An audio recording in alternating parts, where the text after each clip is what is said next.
फिल्मी की सेवा राकेश में आज उस फिल्म की बात करेंगे जिसमें विनोद खन्ना और दिलीप कुमार साथ काम करने वाले थे, जिसके लेखक निर्देशक थे विजय आनंद। विनोद खन्ना आचार्य रजनीश को छोड़कर जब अमेरिका से इंडिया लौटे तो उन्होंने निर्देशक विजय आनंद को फ़ोन किया। बहुत साल पहले रजनीश के आश्रम में विनोद खन्ना और विजय आनंद की बहुत गहरी दोस्ती हो गई थी। इनकी दोस्ती कैसे ख़राब हुई थी और राजपूत की शूटिंग पर विनोद खन्ना ने विजय आनंद को क्यों परेशान किया था, उस पर जल्द ही आप एक एपिसोड इस चैनल पर देखेंगे। अमेरिका से लौटकर विनोद खन्ना ने विजय आनंद यानी गोल्डी को फ़ोन किया और कहा कि मैं आपसे मिलना चाहता हूं गोल्डी जी। गोल्डी ने कहा कल घर आ जाओ। विनोद खन्ना गोल्डी के घर पहुंचे तो बहुत देर तक चुपचाप रहे। गोल्डी ने पूछा क्या बात है विनोद। इतना पूछने पर ही विनोद खन्ना फूट फूट कर रोने लगे। बहुत देर तक विनोद खन्ना रोते रहे और कुछ कह नहीं पाए। गोल्डी ने कहा हम एक बार और मिलेंगे। 2-3 दिन बाद विनोद खन्ना दोबारा आए तो गोल्डी उन्हें सोसाइटी की छत पर ले गए। विनोद खन्ना ने फिर रोना शुरू कर दिया। गोल्डी ने कहा तुम फिर से काम करना शुरू कर दो विनोद, वरना सोच विचार और चिंता में तुम्हारी लाइफ बर्बाद हो जाएगी। अमेरिका में रजनीश के आश्रम में अपराध की कुछ घटनाएं भी हुई थीं। अदालत में रजनीश पर मुकदमा भी दायर कर दिया गया था। कहीं रजनीश के शिष्यों को भी गिरफ्तार ना कर लिया जाए, इस डर से विनोद खन्ना इंडिया लौट आए थे। विनोद ने गोल्डी से कहा आप मेरे साथ फिल्म बनाएंगे। गोल्डी ने कहा ज़रूर बनाऊंगा। विनोद ने कहा क्या दर्शक मुझे पर्दे पर देखना पसंद करेंगे, क्या मैं फिर से काम कर पाऊंगा। गोल्डी ने विनोद खन्ना को हौसला दिया, यकीन दिलाया कि तुम फिर से पर्दे पर अच्छा काम करोगे और लोग तुम्हें पसंद भी करेंगे। गोल्डी से बात करके विनोद खन्ना का मन शांत हुआ। विनोद खन्ना ने कहा कि आप जो भी कहेंगे मैं करूंगा। गोल्डी ने विनोद खन्ना को ध्यान में रखते हुए ही एक कहानी तैयार कर ली जिसका सब्जेक्ट था कृष्ण और अर्जुन।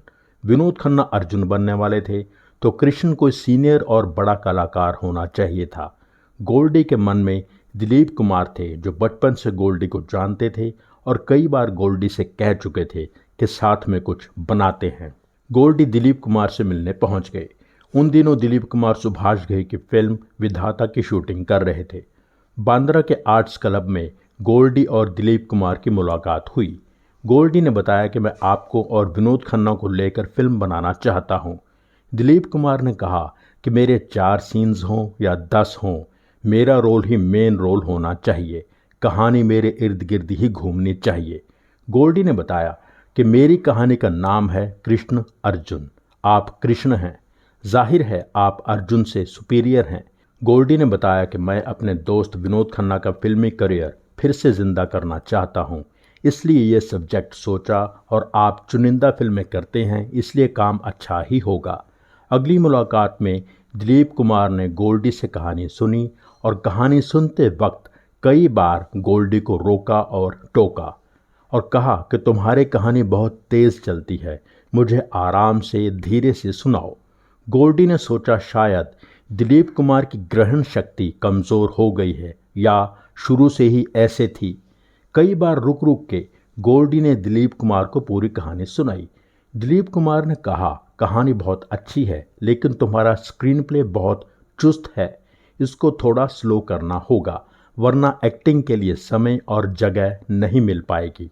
गोल्डी ने कहा अगर एक्टिंग प्रेजेंटेशन के लिए कहानी रुक जाए तो उसे एक्टिंग नहीं कहा जा सकता, अगर गीत के लिए कहानी रुक जाए तो उसे गीत नहीं कहा जा सकता।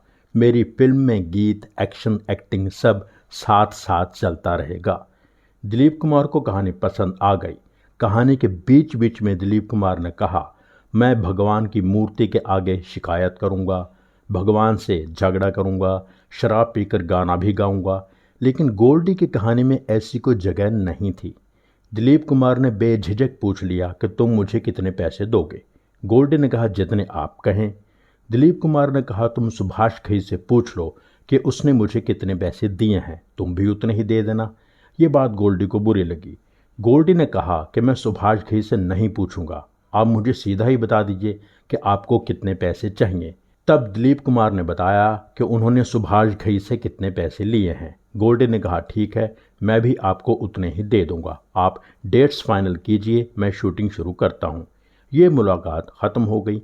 उसके बाद गोल्डी ने दिलीप कुमार को कई बार फ़ोन किया। एक दो बार दिलीप कुमार ने खुद फ़ोन उठाया और आवाज़ बदल कर कह दिया कि यूसुफ भाई घर पर नहीं हैं। गोल्डी बचपन से उन्हें जानते थे, उनकी आवाज़ भी पहचानते थे। फिर गोल्डी ने सायरा बानू से बात की और कहा कि 1.5-2 महीना निकल गए हैं, यूसुफ साहब कुछ बता ही नहीं रहे। उसके बाद दिलीप कुमार ने गोल्डी को फ़ोन किया और उन्होंने कहा कि तुम्हें फ़िल्म बनाने की इतनी जल्दी क्यों है? तेरी स्पीड बहुत तेज़ है, मेरी स्पीड बहुत स्लो है, तुम कोई और कलाकार देख लो। गोल्डी ने भी कह दिया कि ठीक है, हम आपस में फिर कभी काम कर लेंगे। दिलीप कुमार ने कहा तुम मेरी बात का बुरा मान गए। गोल्डी ने कहा बुरा मानने की बात नहीं है, मैं 7-8 महीने में फ़िल्म पूरी करना चाहता हूँ। आप 2-3 साल लेते हैं, बीच में रुक जाते हैं, फिल्म के रशेज़ भी देखते हैं। दिलीप कुमार ने कहा देखो यार, अभी मैं सुभाष की फ़िल्म पूरी करूँगा, फिर इंग्लैंड जाऊँगा, फिर एक जगह और जाऊँगा। दिलीप कुमार अभी बोल ही रहे थे कि गोल्डी ने कहा thank you very much Yusuf भाई, फिर कभी मिलेंगे, और गोल्डी ने फ़ोन काट दिया। गोल्डी समझ गए थे कि दिलीप कुमार अपनी मर्जी के सीन्स चाहते हैं और अपनी मर्जी की फ़िल्म चाहते हैं, और दिलीप कुमार जान चुके थे कि गोल्डी अपनी फ़िल्म में किसी को इंटरफेयर नहीं करने देगा। बहाने बनाकर दिलीप कुमार ने गोल्डी का समय ख़राब कर दिया था। विनोद खन्ना की मदद की नीयत से गोल्डी फिल्म बनाना चाहते थे, वो मकसद अपने आप ही पूरा हो गया।